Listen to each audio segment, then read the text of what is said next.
Hello friends, welcome to our YouTube channel math solution by Rameshwar sir. आज का हमारा topic है मीडियन माध्यिका। आज क्वेश्चन को पढ़ते हैं, उसके बाद इसको हम लोग समझते हैं। ठीक है, क्वेश्चन दिया है एक कक्षा की 11 छात्रों का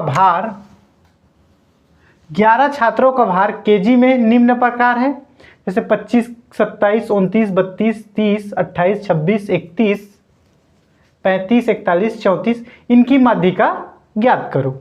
इंग्लिश में है The weight of 11 student in KG in a class are as follows।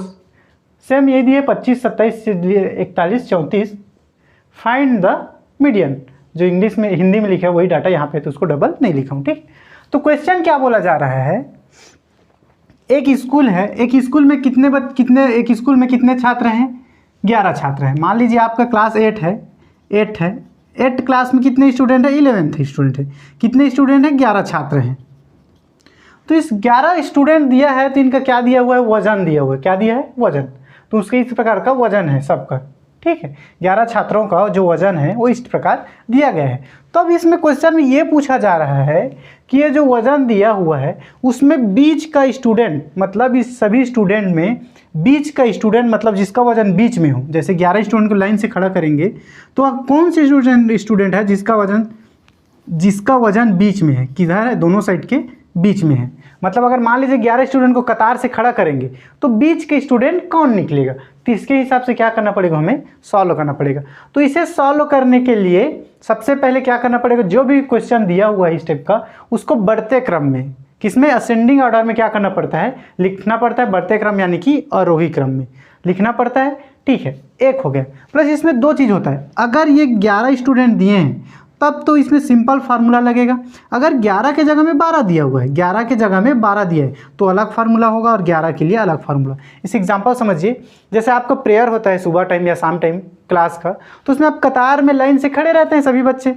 तो उस कतार में, उस लाइन में जब बच्चे खड़े रहते हैं, स्टूडेंट खड़े रहते हैं, आप खड़े रहते हो, तो बीच में, उस लाइन के बीच में कोई ना कोई तो होगा ही।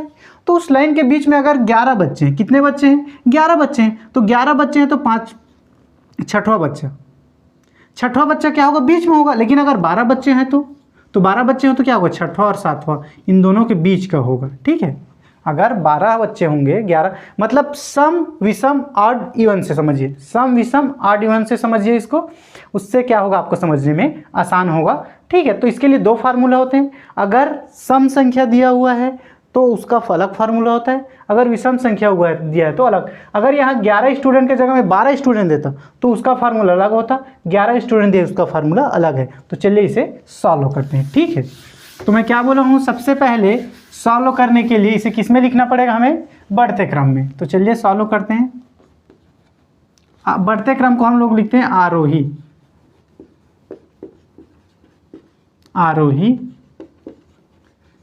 क्रम में लिखने पर, आरोही क्रम में लिखने पर इसे हम लोग बोलते हैं अरेंजिंग इन असेंडिंग।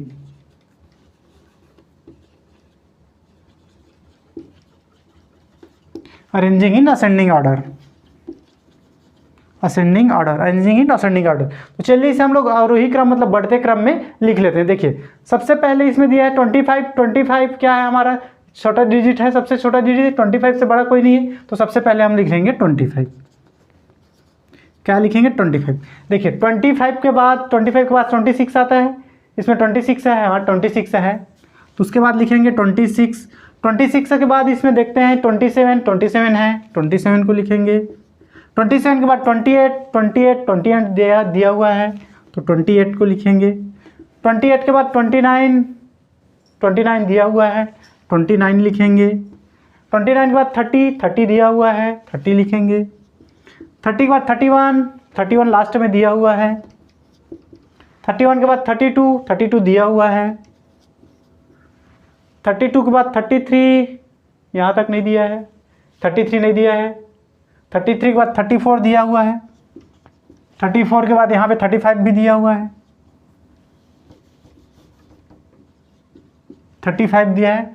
35 के बाद 36 नहीं दिया है, 37 नहीं दिया है, 38 39 नहीं दिया है, सीधा क्या दिया है? 41 दिया है।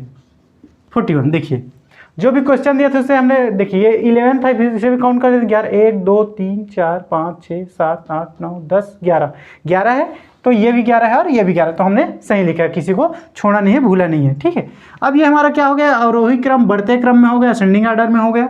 अब क्या करेंगे, अब हम अप्लाई करेंगे यहाँ पे फार्मूला सूत्र। क्या अप्लाई करेंगे, सूत्र फार्मूला।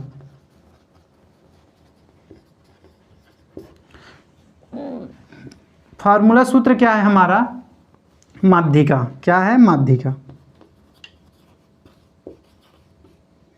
माध्यिका मीडियन, मीडियन को हम लोग किससे शो करते हैं, एम स्मॉल डी, एम और स्मॉल डी। तो इसका फार्मूला होता है n+1/2, n+1/2 T H term. T term English में होता है, हिंदी में होते हैं वहाँ पद का मान।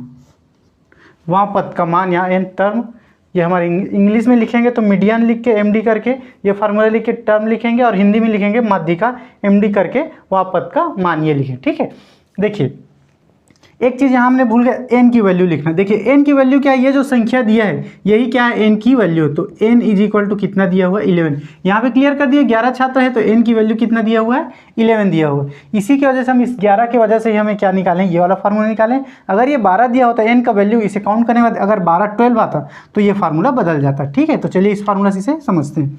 तो यहाँ पे एन का वैल्यू है 11 + 1/2। तो 11 और 1 कितना हो जाएगा, 12 हो जाएगा, 12/2। तो इसे सॉल्व करेंगे तो क्या हो जाएगा, 2 × 2 2, 6 होगा, 6 होगा, 6 आंसर आएगा। तो इसका आ जाएगा 6 हो जाएगा। चलिए इसको यहाँ से लिखते हैं। तो हमारा माध्यिका होगा, माध्यिका एमडी मीडियन, मीडियन हो जाएगा 6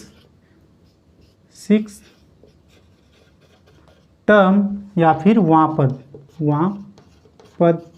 का मान। देखिए 6 टर्म वहाँ पद का मान हमारा मीडियम दिखाया हुआ है, ये दिया कौन सा मान निकला है, 6वां। चलिए काउंट करते हैं, दिया उसमें 1 2 3 4 5 6, 1 2 3 4 5 6, कौन सा निकला है, ये लास्ट, ये मतलब बीच का 30। तो जो हमारा आंसर आएगा, हम आंसर कितना आ रहा है, 30 kg।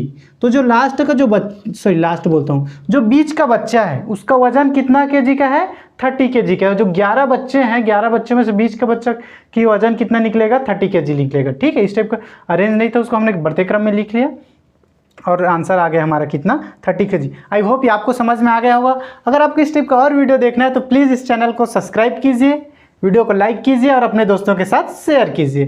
Thank you for watching.